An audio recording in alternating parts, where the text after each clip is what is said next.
Hello everyone, welcome to Bike Talks. Today I have one of my very good friends, Lynsey Usher, UCI certified coach and a very good influencer for Abu Dhabi cycling community. She used to lead group rides and teach people about how to ride, how to do things about the cycling. That's why I trust her knowledge about how to start cycling.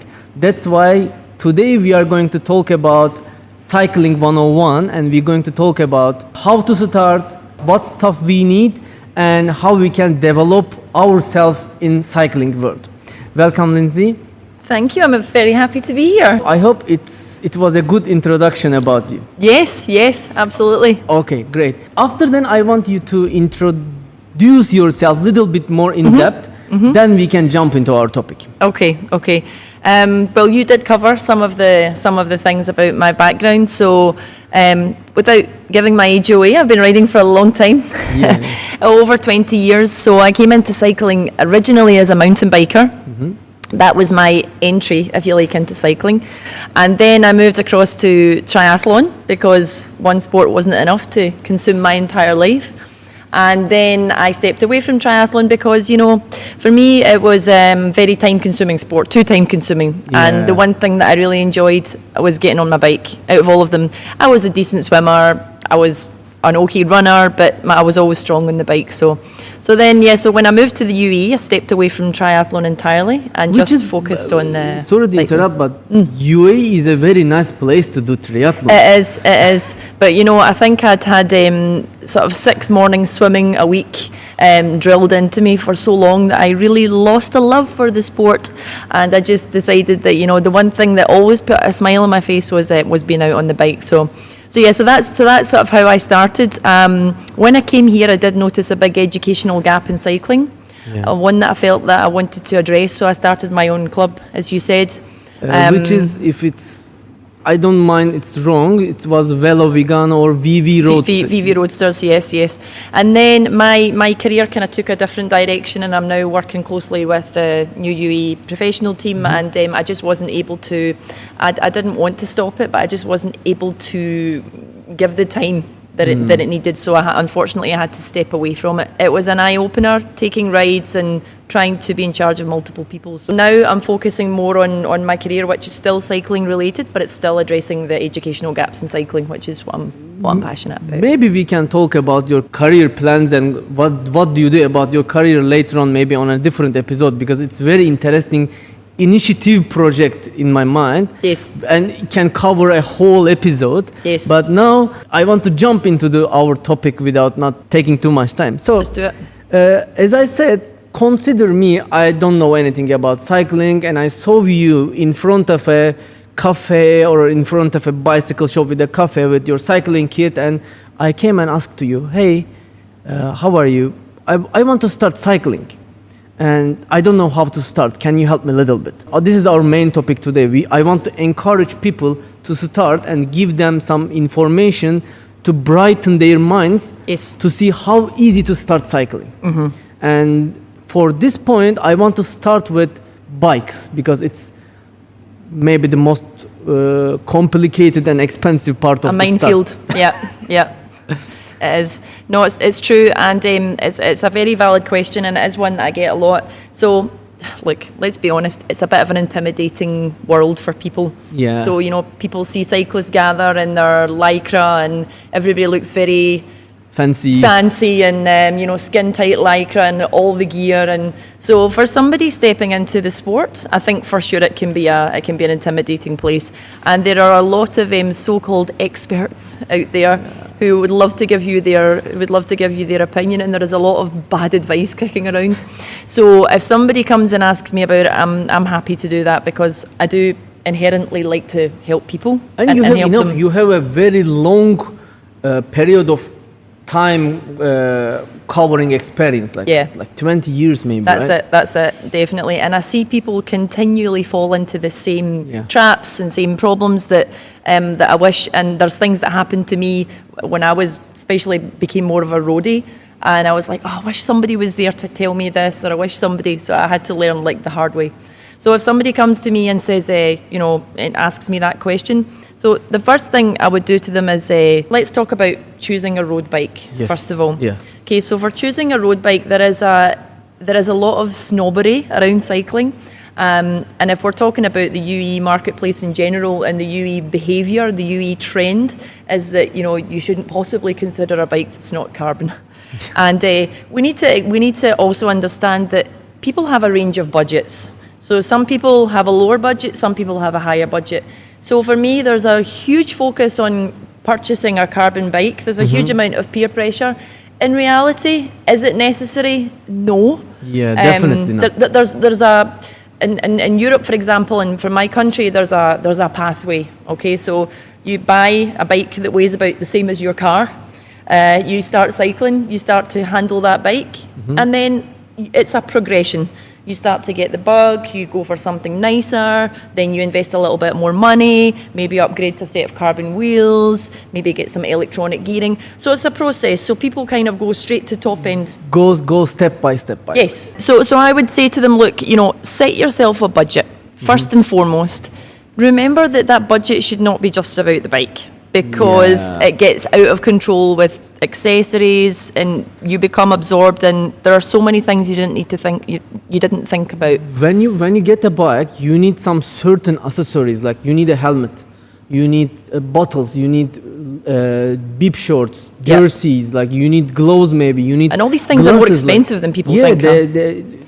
Most of the time, okay, you spend 3,000 dirhams or $1,000 or 1,000 euro, whichever you are watching us in your country.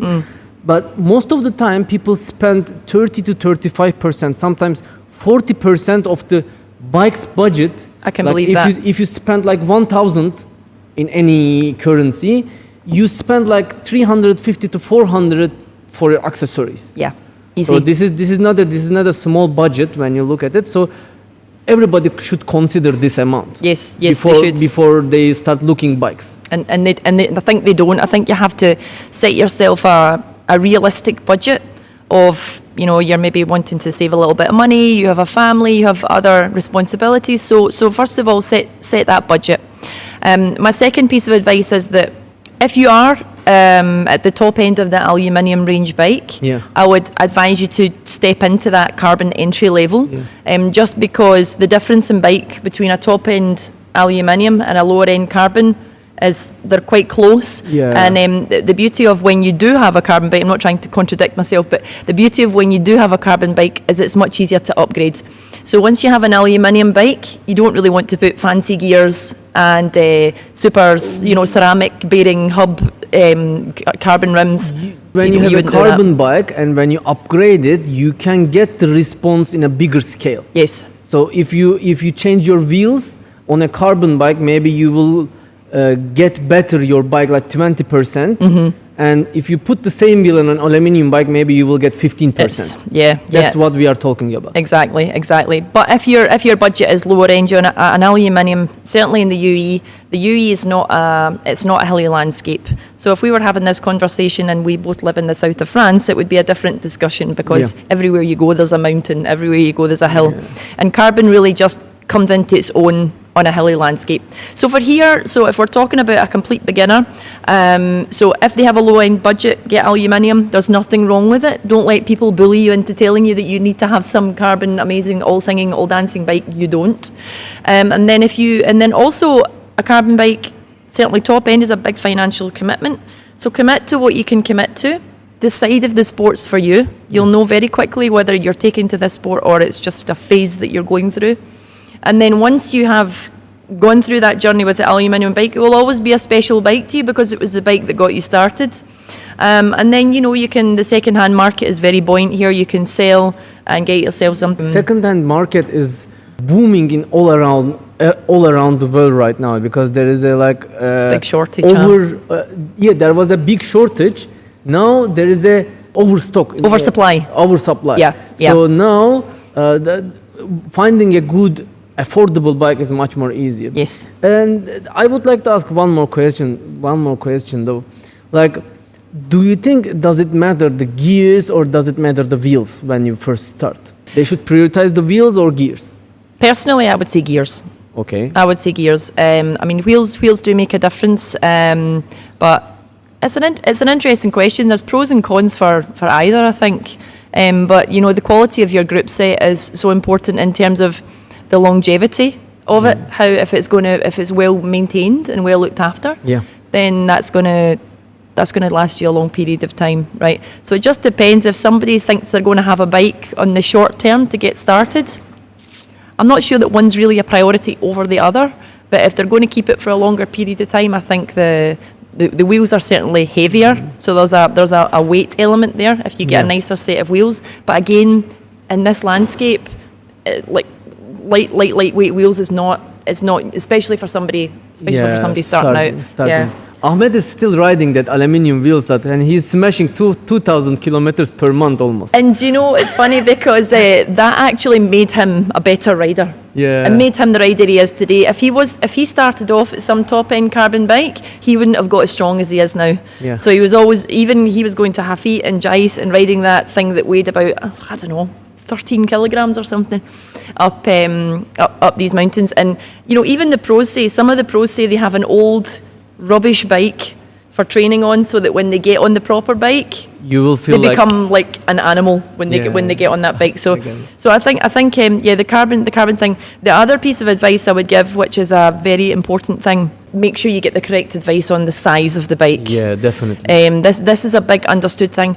I don't really understand why, but many bike shops seem obsessed about putting people on a bike that is too big for them. I see this a lot here. And for me, the rule is, and I don't need to tell you, you're a bike fitter, but for me, if you are on the cusp of a 54 and a 52, for example, you would always go with the 52 because you can always make it bigger, you can always increase the stem, there's things that you can do. Once the frame is too big for you, no matter what you do, it is never going to feel comfortable. You cannot cut the frame and make it smaller. And so many people do it. I see it all the time. A lady will start riding with me, and then she'll appear a few weeks later and I'll be like, what is she riding? Oh, it was a really good deal. I bought it second hand, and I'm like, it's no deal. It's no deal if it doesn't fit you. know? So we can summarize that if you find a bike looks like a great deal for you, don't get the deal if the bike is not suitable for your size. 100%. Because it's much more important. If you are not comfortable on the bike, it doesn't matter how fast or how good it is. Yes, and you're a bike fitter, but you're not a miracle worker. Yeah. Right. So if someone has a bike that's too big, you have to say, take it away. Yeah. You know, the best thing you can do is sell that again. And you know, sometimes it becomes very hard to say that, sorry mate, the bike is big for your bike. It's a difficult conversation, right? Because sometimes they're like so excited about their new bike and look at my bike, isn't it lovely? Like, you know, and you're dying inside thinking this bike is too big for you, but they don't know because they're new. I'm always looking at the professional side of this window, and you know, the market we are in is not a big market. Everybody knows each other, and in Turkey, everybody knows me. I know all the shops. I do bike fits here, I do bike fits in Turkey, and there are many people watching us from maybe, or listening us from maybe another side of the world. But the other point is, when someone comes with a small or big bike, most of the time, who sold the bike is one of my friends, and it makes the thing much harder to say like, the bike is big for you, your bike is small. It's more and more awkward. Yes, definitely. But be sure that you are getting the correct size of bike. At least, correct is a big commitment in terms of word, but try to get most suitable one. Yeah. And like, I think the key message is don't rush as well. Yes. People like start to enjoy the sport and they get in a crazy rush to buy something. It's a big investment. Take your time, ask around, but ask the correct people, because half the time you ask somebody or ask your friend, they don't know. Yeah. Ask somebody who you know is in a qualified position, in a position of expertise that can advise you properly. Yeah. You know? So don't get a bike or don't get a equipment that just because your friend says that it's the best. Unless your friend is Simon Gerrans, which is one of the founders of the place that we are in right now. Let's talk about it. We are in the service course Abu Dhabi right now, which is one of the places that ex-professional riders Simon Gerrans. Thank you, Service Course. Great coffee. Great coffee and hosting us today. So let's keep going on. Like the advices are important, but be sure that you are getting the advices from the respectful and correct person. Yes, it's a big trend of beginners teaching beginners. Is what I see. The level is always going down rather than going up. Yes. And then I would like to add a couple of things more. So if you are just starting how you call cycling world, if you are just entering to, don't get a bike for the things that you are planning to do in next 2 years. Yes. You got my point? Yes. If you are willing to race, and if you just start today, don't buy a uncomfortable, super fancy race bike. Yes. Because most probably you will end up with not be able to ride it in comfort, and you will be unhappy, unsatisfied. And either you will stop riding, or either you're going to change the bike, and it will bring you twice the expenses. Yeah. Start with something comfortable, affordable, and like start as soon as possible. Yeah. For sure. Like don't rush it, but like do your homework. Don't rush it, but don't buy something for the things that you want to do in the future. Buy for things now. Yeah. There is no shame. I'm not doing body shaming. Some people can be fat, some people can be very skinny, some people can be strong, some people can be a little bit weaker. Some people may have a very strong sport background, which may be doing other sports. Yep. And some people just starting to sport right now, no sport background.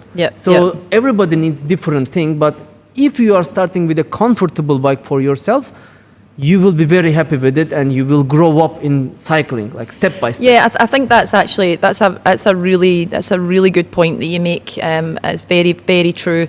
Is that another thing people don't consider is when they look at bike, they tend to just look at the aesthetic of the bike. Yeah. Okay. They're like, oh, but it's a pretty color. Oh, but it's and they look at all the kind of things that are not really important. They don't understand the difference, for example, between a comfort frame, an aero bike, an endurance bike, because they don't have that knowledge yet. Yeah. So they could go into a shop and say, hey, that looks pretty, and then it's the most aggressive geometry ever. They have very sedentary lifestyles, so they go straight onto an aggressive geometry frame and bought it just because it looks nice, and they can't ride without their back being in complete agony.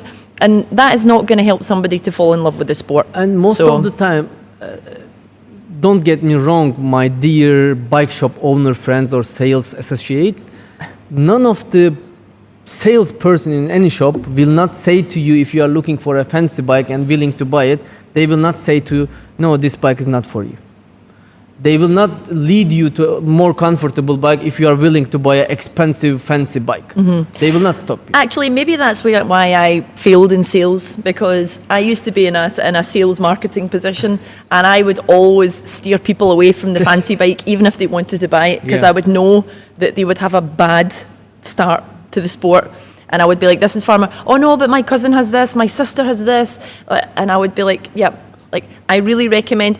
Okay, it'll get to a point, some people will listen to your recommendation and go with it, and other people, they don't care. But I would always be pushing them towards the more entry level, the more comfort, and I say, this bike's not going anywhere. If you like riding, you can come back and you can get it. But so maybe I'm a bad salesperson. It's the same. It's the same for me. Okay, I want to jump a little bit. Okay, we find the bike. Let's say we find the good size for us. We made a quick loop around the shop or inside the shop, depends on the shop size and location. We test the bike. We are sure that it's comfortable for us. We feel good. We convince with the components, like everything. What kind of bike shops do you go to that you can test drive it inside? Actually, okay, we are in the UAE. I went to Adventure HQ in Town Square Mall. Is it big in there? I haven't been in that one. Adventure HQ is so big that they put a bike pad in the shop, so you can ride the bike inside the shop. I didn't know that. Okay. Or like here we are in the Hudayriyat Island in Abu Dhabi. Wolfie Bike Shop has a pad around the shop, or at the back side of the shop you can test the bike. Or like the Cycle Hub in Motor City, they have a nice place in front of the shop, so you can have a quick round around. Yeah. So, and then we find the bike. But as we said somewhere in the discussion, like it doesn't end up with just buying the bike. You need some essentials to ride it. You cannot just buy the bike and go out if you want to do this sport in proper way and healthy way? What are those essentials? What do you think? Yeah. Well, the number one for me, which is obvious, is cycling shorts. Yeah. I still bump into, okay, if we're going to talk about women, because I'm not sure that men wear Lululemon leggings, but so we'll use females as an example. But some of them come and they ride and they're wearing their gym pants or their yoga pants or whatever, and they're like, oh, I'm enjoying this, but I have to stop because I'm in so much pain, and the saddle's horrible, so they get this saddle that's about this wide, rather and it than... makes it even worse. It does, but it's like from an initial comfort perspective, it's fine if you're cycling 10 kilometres, Yeah. But then it still amazes me the amount of people who will not buy cycling shorts when they like start cycling. So number one is the pair of shorts. Yes, it's not a fashion statement. No, don't go shopping in them. No, don't walk down the beach in them. It's just there for riding the bike. And if you don't feel comfortable in them, you can there are some of them kind of liners. So you can put them on, and if you want to feel more comfortable in terms of look, you can put a short on top. Yeah. There are liner type of bibs. Yes, there is. Cycling jerseys with padding exist. Mm-hmm. But finding shorts with the correct chamois is really king, because otherwise it's gonna. You don't want to stop your ride. You want to stop your ride because you're tired or your fitness or you're fatigued, not because your backside's killing you and that's the only reason you're going to stop, right? Okay, so that's the first thing I would say. The second thing I would say is that, let's talk mechanical essentials. Okay, so it's important that when you go out, if you go any distance, that you're in a position where your default is not to call the taxi app, but you can actually sort yourself out. Yeah. So I always recommend for somebody to have a saddle bag under the saddle, and in that should be a CO2 cartridge. For me, the days of hand pumps are gone. Yeah. For me. You may or may not know what this is, but it's essentially a small cylinder that pushes onto the valve and inflates the tyre instantly. In 3 seconds. So it's super amazing. The days of hand pumps and puncture repair kits, I think, are kind of gone. Yeah. Right? You have a CO2 cartridge, you have a tube. I have no desire to sit at the side of the road and try and find some water and see where the hole is in my tube. Yeah. So yeah, new tube in. So we need to have the CO2 cartridge, we need to have the spare tube, and we need to have tyre levers to take the tyre off the rim. Some people have powerful thumbs that they can do that, but I've never managed it really. And I have to add one more thing on top of this advice.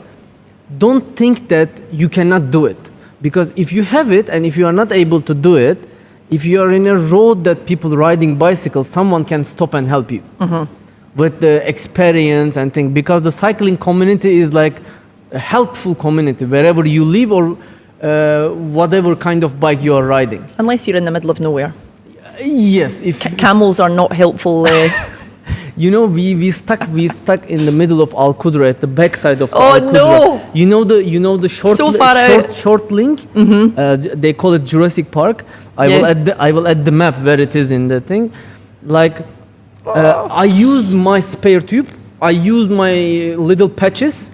I used the spare tube of my friend because he punctured 3 times. We used everything, and there is nothing left. And even we call a taxi, it's not possible to. It's not possible to. So we walk through to one of the tents. There are tents you can have a seat and wait for someone to come. It's the literally middle of nowhere, and camels were not helpful. Yeah, literally. You don't want to be in that situation, definitely. So, and I think there is no excuse for anybody saying, I don't know how to change a puncture. There are, everywhere in the community, there are workshops going on in bike shops. There is YouTube. There is, ignorance is not an excuse. If you're going and cycling 50 kilometres away and you puncture and you don't know how to change that, then I'm sorry, you have nobody to blame but yourself. Yeah. You need to, if you're going to go long rides, you need to educate yourself and you need to understand how to get yourself out of trouble. Even if you don't know, don't wait until you face off it. Yeah. Just take off your wheel while you're at home. Yes, practice. Put a coffee at the side, and even if it's not punctured, deflate your tire, take it off, put it back. Like, do it couple of times Yes. and get familiar with your bike as well. You know, Yes, yes. like is it hard or is it easy? Don't phase it off with when you had to. Yeah. You know? It's crazy. Like one of my last group rides that I did, I think we had about 25 or so in the ride, and and one guy punctured, and we had a support car with us that didn't have a spare tube in it, but that's a whole different conversation. So I had a spare tube, and not one person knew how to change a puncture in all of those 25 riders.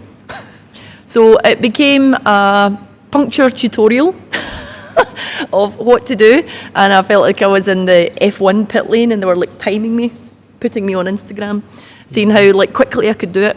But yeah, it's incredible how people just no clue. They just expect, oh, I'll ride with somebody, oh, he will know how to change it, my friend will know how to change it. Yeah, and It's an essential.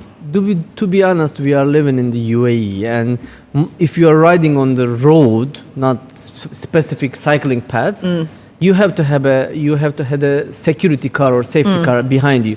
So No, you when do. you ride on the road, people little bit depending on those cars that they can help you. That's why they Makes them little even bit lazier to Yeah, learn. that's why they don't think that they need to know. But Yes. again, if you're a cyclist, you should know how to save yourself from unexpected situations. Yes. And you could be somewhere in like, very extreme temperatures. You could puncture where there's no shelter, no tree, no nothing, and you're sitting in 40 degrees, and you're waiting on somebody to come to you. That is not a nice position to be in. Yeah. Nobody wants to be in that situation. Yeah. So make what sure else? you. What else? And then really just the lights. The lights is also an essential. Mm-hmm. We're talking about essentials, okay? Things you can buy in cycling is a list like that can just go on forever. Okay, but for essentials, we're talking about the saddlebag with the mechanical contents and the lights. Yeah. So lights, it can be dangerous out on the roads, but these lights are. I also don't like the ones that really flash and glare and like. Make the others blind. It's like it's sitting beside somebody that we. Don't turn them off. Don't turn the rear lights on during a group light. Yes. So lights, I think, is another thing, and then obviously the other essential is a helmet. Become visible. Yeah. Become visible. Lights are important. Yeah. And put your helmet on the right way around. Yeah, we didn't mention specifically helmet because this is a cycling channel, and I believe everybody knows that if you're a sports cyclist, if you want to do this for sports, helmet is not an essential. It's a must. You would like to. You think so. shouldn't go onto your bike before you putting your helmet. You should put your helmet first, then go onto your bike. And just make sure you're not buying one of those ones with a big peak, because that's a mountain bike helmet. Yeah. If you are not doing mountain biking, if you are a road biker, which is our main topic, you should buy a mountain bike specific helmet because, as a side note, it doesn't seem but mountain bikes, road bikes, city bikes, there are different helmets because each type of riding has different kind of impacts. Yeah. For example, if you're riding on a road bike, most of the time you slide and fall off to the sides, not into the front. It's Yes. really rare if you are not riding It's a group quite rare, ride. yeah. Or you get the hit from the top. That's why the road bike helmets are wider and a little bit thicker on the top. But if you are riding a mountain bike, they are longer at the back and longer on the front because most of the time you fell over. more likely to you be. go like this. Yeah. That's why. So buy a helmet which is suitable for road cycling. So, and then maybe shoes and clip pedals. If you move forward, you can get something if we consider as an essential. Yeah. When you have the confidence. It very much depends on the person. So if somebody is clearly can ride a bike, maybe taught to ride a bike when they were children, and they have a good grasp of riding a road bike, then I would encourage them to get into cycle-specific shoes and pedals as soon as possible. Yeah. If it's somebody who's super new to riding a bike, I think they need to go through a period of time where they can just be in a position where they can put their foot down and in a flat pedal. So I think that is something that I always like to encourage people into that sooner rather than later, because the flat pedals start to become a little bit of a comfort blanket, and the longer they're there, the scarier the step feels to go into the cycling it's shoes, scarier you know? to jump into the other side. Yeah, but at the same time, there's nothing worse than being on something that you feel you can barely control as is, and your feet are locked. Yeah. Like, that's just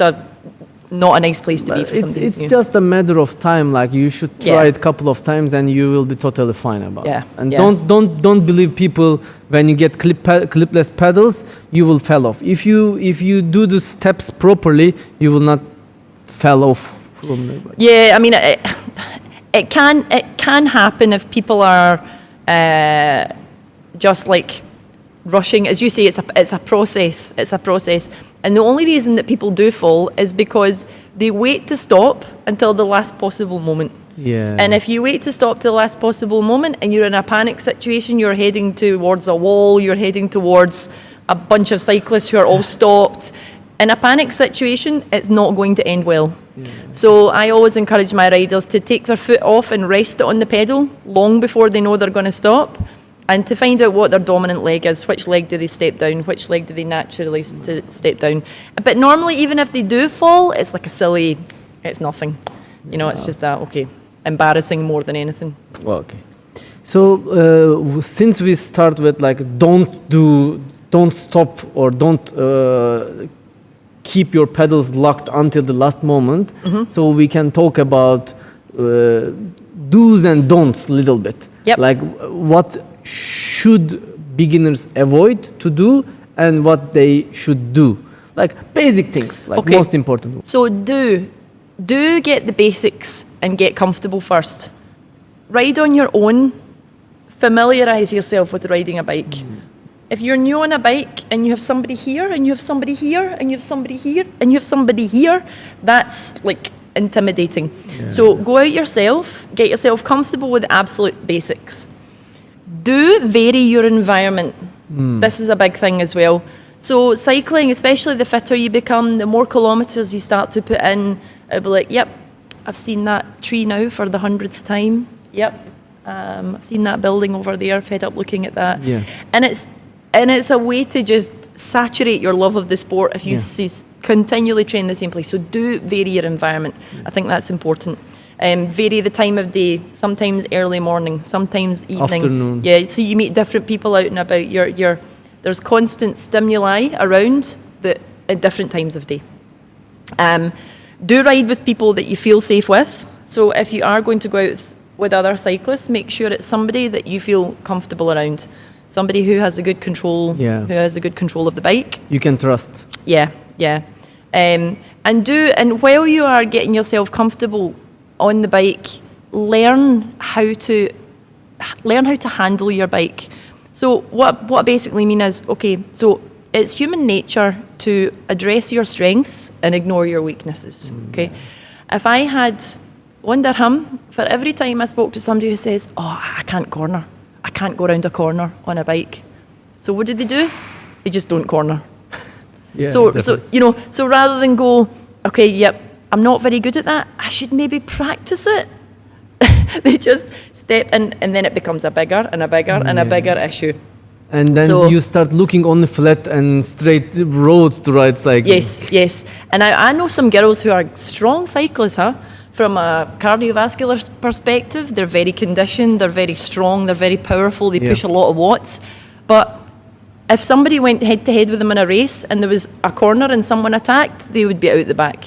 So these are basic bike handling skills, and with all these wide open tracks out here, it's easy to just keep going in a straight line.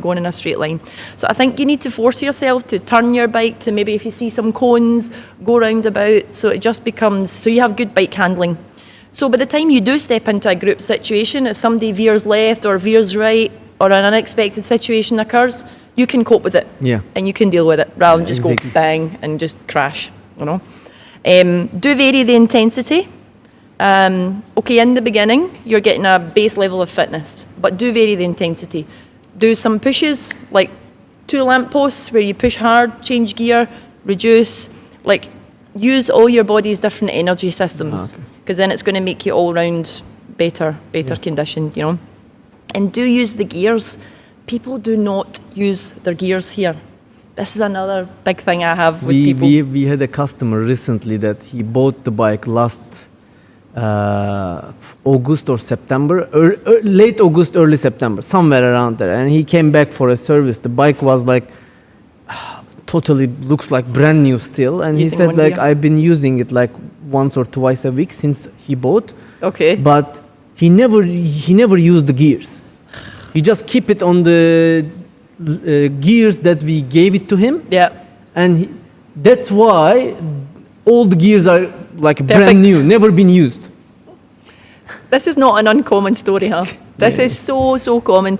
And I think here, you know, people, because it's flat also, they just stay in the one gear. You have to open your body up to the training experience of fast legs, slow legs, where you hit the power, and here we don't have hills, but we have wind. So when you cycle into a headwind, it's exactly the same as cycling up a hill. The body has to push more, you have to generate more watts. So change your gear. Don't be doing 45 RPM into a headwind. Yeah. Like change your gear and start to spin a little bit, you know. So the gear should always... For health perspective, if you are checking your like dynamics like cadence, speed and everything, 75 and above cadences like reverse per minute, like reverse per Revolutions, minute, revolution per minute, Yep. is the healthy one. If you are going below the 75, it means that you are putting over pressure on your junctions, your knees, ankles, Yep. hip. So you should be increasing your cadence, pedal revolutions. Yep. So you will reduce the pressure, you will reduce the impact. Yeah. And then you will be going easier. So use your gears. Yes, definitely. And I mean, what RPM you ride at depends on lots of things. Depends on whether you're going through a muscular building phase, whether you're looking to improve your FTP. I mean, talking about RPM and what RPM I think could be a whole different podcast in its own. Yeah. It's a huge subject. And it depends on many factors, but yeah, I think you need to use your gears. You need to use your gears, and people don't. So that's some of the do's that I recommend. Okay, so let's head towards the don'ts. I don't recommend that you jump straight into a group ride until you're comfortable with your bike, because it's all a little bit. And again, another human nature thing is we're all in this big rush. We're all in a big rush to do things. And, and my friend said I need to go on a group ride and I've been 2 rides on my own. No. Take your time. Get comfortable in your bike. Group rides are fine. Group rides is a way to develop yourself, It's great. but you should be ready for it. It's great. I mean, it's great. I'm not knocking group rides, but what I'm saying to you is when you are new on a road bike and you have some guy riding like 6 inches next to your handlebars and you're like 6 inches off the wheel in front, that is a scary place to be while you're still Definitely. familiarising. If you don't know when to brake, how to brake, Yes, or how to do, yes. it's scary. And I think how you start the sport is the likelihood of how much you are going to continue. And if you have a bad experience from the beginning, it can be quite bad to, you just need to do that. Throw yourself into a group ride, you're not ready, you touch the wheel in front, you crash, you don't want to cycle again. Yeah, That's not what we want. So get that fundamental, basic bike handling, and then definitely you can jump at it, but don't rush it, is what I'm trying to say. Don't try to progress. So yeah, just don't try to progress too fast. Enjoy riding your bike on your own, looking around at the scenery, because when you start group riding, you're going to be looking at one thing, and that is the wheel in front of you. The guy in front of you, and like So enjoy the journey, Yeah. without the pun. Just like look around, take in the scenery, and if you do go into a group ride, when you feel ready to go for a group ride, don't ride at the front. yeah, Don't ride at the front, because you still don't have the understanding of the difference of output that's required on the front from to the back. So if you're new on a group ride and you're still trying to assess the level of riders round about you, I always say to people, look, especially if it's a longer group ride, conserve energy. Go to the front. There is no group ride who are going to turn around and give you a hard time for not doing the front if they know that you are new to group riding. Being in the front and being in the middle or the back has a difference of 40% effort, Yeah, or 40-50% of effort. Yeah, exactly. It's huge. So don't ride in the front in the beginning. Play it safe. come to so long as you explain to the captain of the group or whatever that this is your first group ride, and that's another thing you should, actually talking of do's, that's another thing you should do is just make the person who's in charge of the group aware that you're new. So they know they maybe need to share a few more tips with you and give you a little bit more advice. And don't make every day a coffee ride. Yeah. So some people, when they start riding, it's just like riding is a way to get around. It's a vehicle to commute. So it's like, but if we're talking about this from doing as a sport, then don't make every ride coffee rides. Yes, it's good to have a coffee after the ride. Oh, I mean, but it shouldn't be the type of ride like. Yes. If you constantly do coffee rides, then that's fine. I think everybody has different reasons that they ride, but don't expect your progression to be very fast. Yeah. If it's just a social get together with friends, I think we also need to remember this, that people ride for different reasons. Some people have very stressful jobs and they just want to get out at the office. Some people just purely use it as a social platform to meet other people, and they're happy with coffee rides. But if we're talking about you want to get better at the sport, there is always time for coffee rides. Love a coffee ride, but every ride shouldn't be a coffee ride. Cool. I would like to talk about little bit nutrition and how to eat, how to what they should do in terms of eating and drinking a little bit, and then we can talk about the next step, whom should they ride with. Yes, we told them don't jump into the group rides, but having a partner in crime sometimes is a good reason to ride. Yeah, definitely. Nutrition is such a broad topic. Yeah, it's a let's a talk monster about of a fundamentals, topic. So, basic. Yeah. So I mean, okay, if one of the things that I see in my experience is people are terrified of consuming calories on a bike. Yeah. A lot of people are also using this sport as a form of weight control. Not only are they becoming healthier, but they also maybe want to lose a bit of body fat or a bit of weight in the process. So I try to explain to people, certainly as a coach, and all of my athletes that I've coached in the past, I make them not scared of calories, because when they start eating, they start reducing weight. Yeah. Because what they're doing is the body is no longer becoming it's not eating its own muscle, it's getting enough carbohydrates to support. So nutrition also depends on the intensity of your sport. So if you come to me and you say, okay, for the next 6-week block, my focus is only on losing weight. I'm maintaining aerobic base. I don't want to increase weight. I just want to drop weight. So I'm going to give them some fasted rides. Okay, so some fasted ride, you don't go above zone 2, maybe beginning of zone 3. That is fine, and nutrition is not so important. But let's look on the other side of the coin. If I have an athlete who is doing an 8-week block to improve their FTP, for example, or they have a race coming up. So they're going to have a few intense sessions per week. So while they're training, they need to be getting the calories in. So it ranges from 30 grams an hour of sugar up to 90 if you're talking maybe we can say carbohydrates rather than sugar. Yes, because there are different forms of. Yes, there are different forms of carbohydrate. Okay, so we're on the bike, so you would. Energy gels and things are fine. Personally, I'm not a huge fan of them. I like to have something more natural in my pocket. If you're going to do a 2 hours easy ride that you can, easy ride means for myself is a ride that I can speak easily while riding. Yeah. So if you are going such a ride for 1.5 hours or 2 hours, most probably you don't need to eat anything. You shouldn't stop drinking. You should drink a sip of water or isotonic drink, whatever you are carrying with you, every 5 minutes to keep you hydrated. But you can finish the ride without getting any gels or any extra things if it's an easy ride. Yes, definitely. And that's the thing. It's the nutrition really depends on the intensity, and it depends on the goals. So if I have somebody who is training hard, I'd say to them, okay, you need to be making sure that you're taking another form of, we talk about gels and bars and things, but another good form is getting is putting the carbohydrate powder inside the juice. Yeah. Inside the bottle.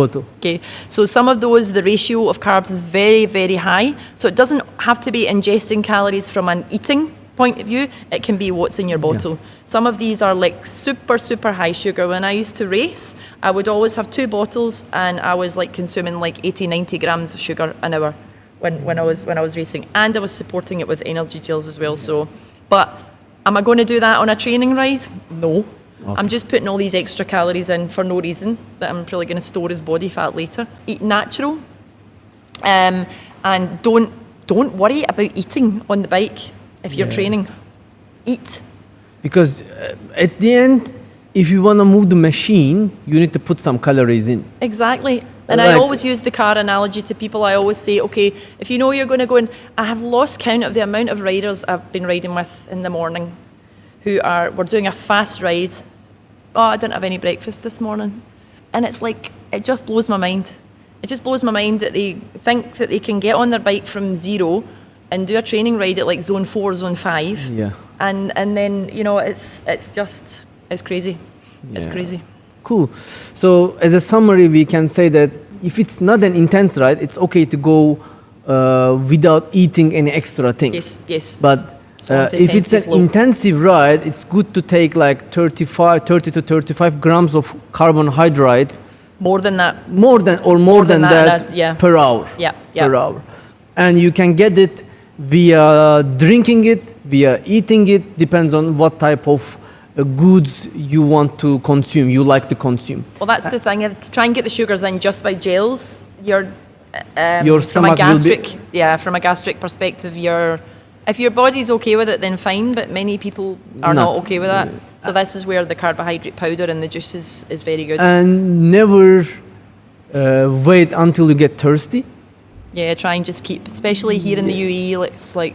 But it's for everyone. You should drink before you get thirsty. You should eat before you get hungry. Yeah. Because when you feel hungry or when you feel thirsty, it means that you've gone sorry, past. mate, it's too late.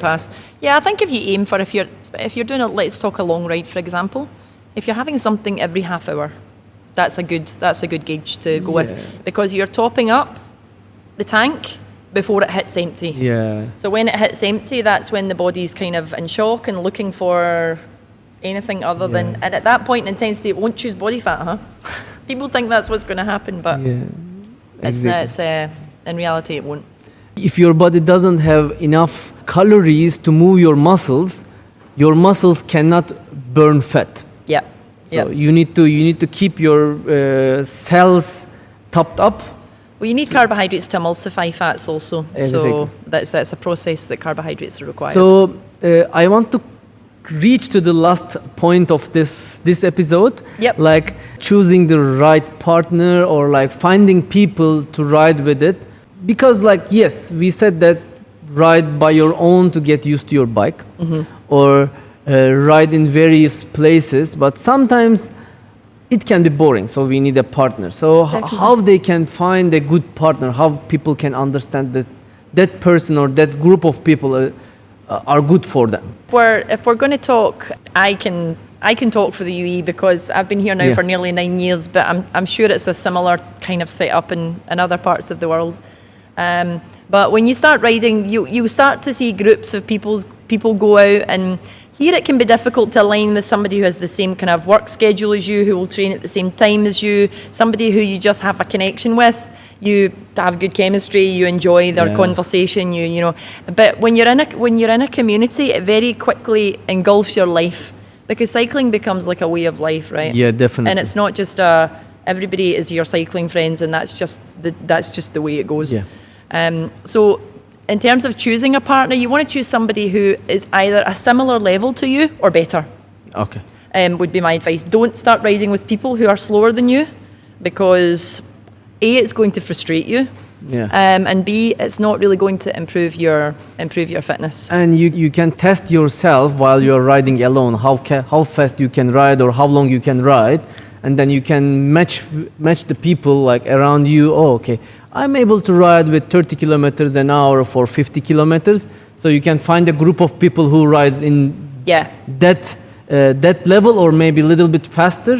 Yeah. We can talk about the group rides later on, about how it impacts your riding, but like this type of groups or people or riding clubs will be better to develop yourself. Well, yeah, definitely, and that's the thing, and I think it's a very natural progression, you know. So when everybody comes and sits and has a coffee after a ride or whatever, you start talking to somebody who is a nice pace when you were on the front of the group with them, and they say, "Oh, I ride here on a Thursday night," and they say, "Really, I ride on a Thursday night as well. Let's swap number. Let's get together.